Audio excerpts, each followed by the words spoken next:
जो मुसलमान हो गए वो मस्जिद बना लिया, जो सिख हो गए वो गुरुद्वारा बनाया, जो ईसाई बन गए वो गिरजाघर बना लिया। हिंदू के मंदिर में कीर्तन होने लगा, जय सिया राम जय जय सिया राम।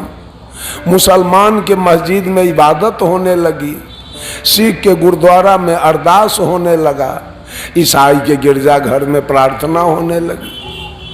हिंदू का भगवान अरवा चावल बतासा और तुलसी के पत्ता खाने लगा, मुसलमान का अल्लाह बकरी मुर्गी गाय भैंस ऊंट दुम्मा खाने लगा, सिख का भगवान मरा हुआ खाने लगा और ईसाई का भगवान गाय सुगर दोनों खाने लगा। यही तो भगवान की कहानी है और ये नियम लोगों ने बना करके इस दुनिया को 4 भाग में बांटा, हिंदू मुसलमान सिख ईसाई।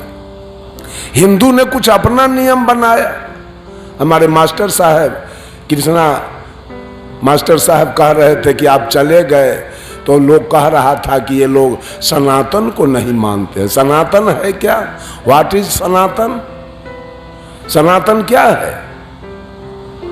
रामानंद धर्म सनातन है क्या? छठ सनातन है क्या? गंगा स्नान सनातन है क्या? भोला बाबा सनातन है क्या?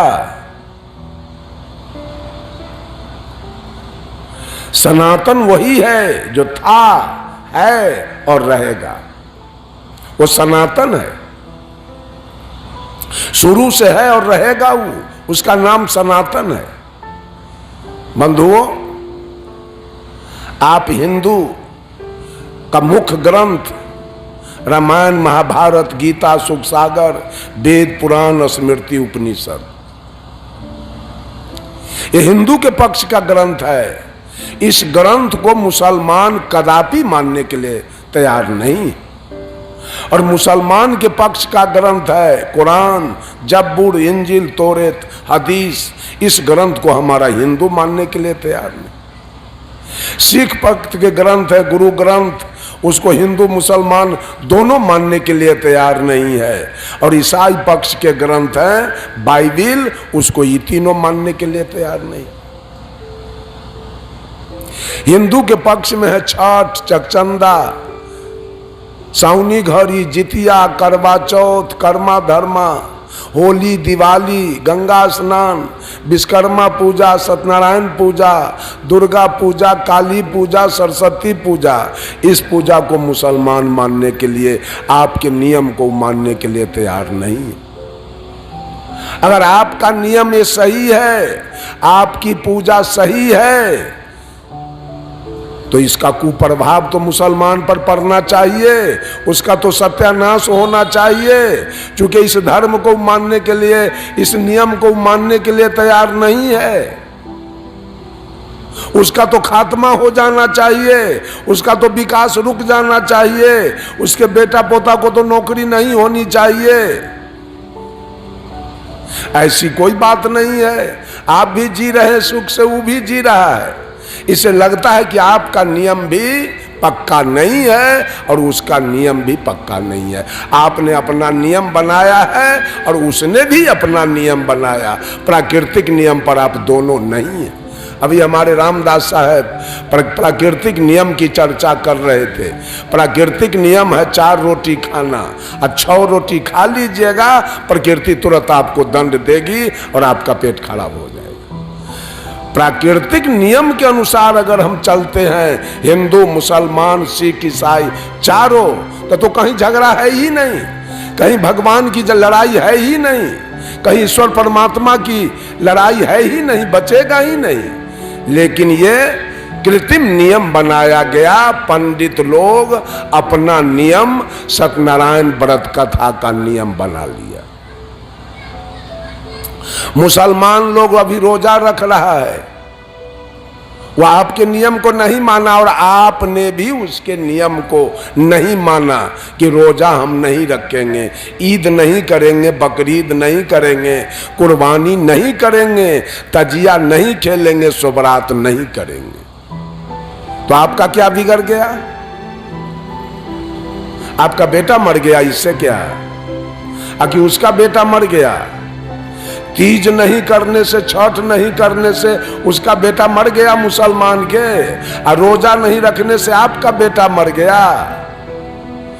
ये सारे नियम लोगों ने बना लिया है, ये प्राकृतिक नियम नहीं है, ये कृत्रिम नियम है।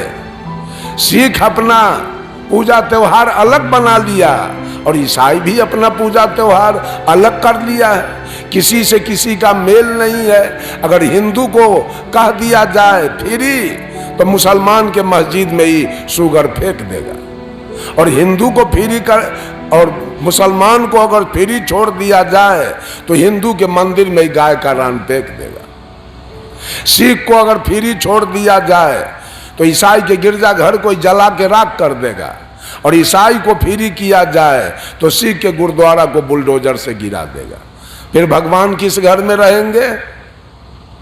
ये चारों भगवान में आपस में पटरी नहीं है, एक दूसरे को देखना नहीं चाह रहा है। साहब कबीर ने कहा, पक्षा पक्षी के कारणे सब जग रहा भूलान। सारे दुनिया के लोग पक्ष में आके और सब लोग असली बात जो वास्तविकता है, who am I and who are you, इस बात को सारे लोग भूल गए। परमात्मा की सत्ता कहाँ है, परमात्मा कहाँ रहता है, इस बात को कृत्रिम नियम के चलते चारों भूल गए। एक दिन एक मुसलमान हमसे कहा, मैं पूछा मुसलमान मौलवी साहब से, हाया घाट में चिमनी मालिक है ठाकुर जादव जी, उसका मुंशी है मुसलमान। मैंने पूछा, मौलवी साहब नरेंद्र मोदी जी 3 तलाक हटा दिया और कश्मीर से 370 धारा भी हटा दिया और बाबरी मस्जिद को भी ढा दिया, अल्लाह किधर मसल्ला पीस रहा है आपका? अभी तक कुछ किया नहीं। आप कहते हो सारा नियम हमारा अल्लाह बनाया है, तो अल्लाह का नियम बनाया हुआ एक व्यक्ति तोड़ दिया। अल्लाह को तो आके कुछ करना चाहिए। मोदी, नरेंद्र मोदी जी का कुछ तो बिगाड़ कर देना चाहिए। कुछ नहीं हुआ आज तक। कुछ हुआ? बंधुओं, वास्तविकता है। साहब कबीर कहते हैं बीजक के माध्यम से, झगड़ा एक बरो हो राजा राम, जो निर्वारे सो निर्वाण, ब्रह्म बराकी जहाँ से आया, वेद बराकी जिन उपजाया, ई मन बरा कि जही मन माना, राम बरागी राम ही जाना, भर में कबीरा फिर उदास, तीरथ बरागी तीर्थ के दास। साहब कबीर तमाम दुनिया के लोगों से कहते हैं, झगड़ा एक बरो हो राजा राम। आखिर राजा सदगुरु कबीर किसे कहते हैं? 4 खानी के जीव। अभी चर्चा चल रही थी, रहने की 4 घर है, मानव, पशु, पक्षी, राम साहब बोल रहे थे, और कीड़ा मकोड़ा। ये चारों घर में सबसे श्रेष्ठ घर कौन है? मनुष्य। आप मनुष्य को सदगुरु कबीर राजा कह के पुकारते हैं। ऐ राजा, अगर मनुष्य निर्दयी बन जाए तो ये सब खत्म हो जाए।